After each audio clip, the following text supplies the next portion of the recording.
గురించి ఎంత బాగా చెప్తా. ప్రభాసే ఎన్ని మినిట్స్ చేయటం చెప్పలేకపోయినా విలన్ గురించి నేను ఎందుకు చెప్తాను, ఎలా చెప్పగలను. సినిమాలో హీరో ఎప్పుడు వచ్చిన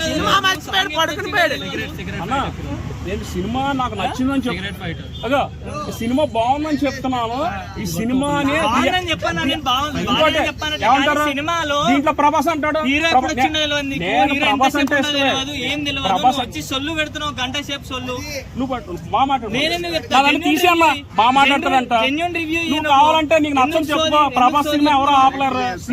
వాళ్ళు మాత్రం నీ సోదరులకు వచ్చిన వాళ్ళు జెన్యూన్ గా రివ్యూ తీసుకోవడానికి వచ్చింది. సొల్లు పెడుతున్నావు వచ్చి. నువ్వు ఏ ఛానల్ మీరు?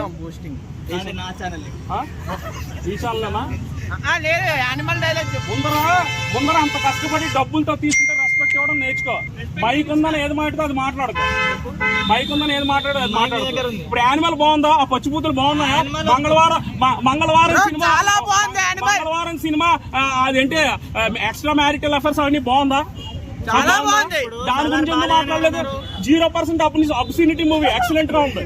సొల్లు పెట్టడం అంటే మనోడు ఫస్ట్ నుంచి చెప్తాడు. శృతి హాసన్ ఎన్ని స్టెప్లు వేసింది, ప్రభాస్ ఎన్ని మజిల్స్ ఎన్ని ఉన్నాయి బాగా చెప్తాడు. సినిమాకి వెళ్ళినప్పుడు వరల్డ్ లోకి వెళ్ళాలి కానీ ప్రతి ఈ టైంకి నేను కనుగొట్టాను, ఆ టైం ప్రభాస్ పూర్తిగా వేసాడు, ఈ టైంకి ఎరంకాలు వేసాడు, అన్ని ఓవరాక్షన్ ఎవరో చేయడు. చూడాలన్నా ఒకసారి. నన్ను భయపెట్టావు మీరు. సారీ మీరంటే నేను అలా చెప్పేవాడు కాదు. Thank you. We are friends, we are Prabhas darling friends. దాంట్లో మన ఫ్రెండ్స్ తో వెళ్ళినా కూడా మనకి డిస్ట్రాక్టెడ్ మైండ్ ఎక్కువైపోయింది, మంకీ మైండ్ లాగా. బ్లింక్ ఆఫ్ ది ఐలో స్టోరీ కనెక్టివిటీకి నంబర్ ఆఫ్ క్యారెక్టర్స్ ఉండడం వల్ల చెప్పింది మళ్ళీ మర్చిపోతాను, మళ్ళీ చెప్పడం వల్ల మర్చిపోవడం వల్ల అది లైట్ గా ఎర్లీ మార్నింగ్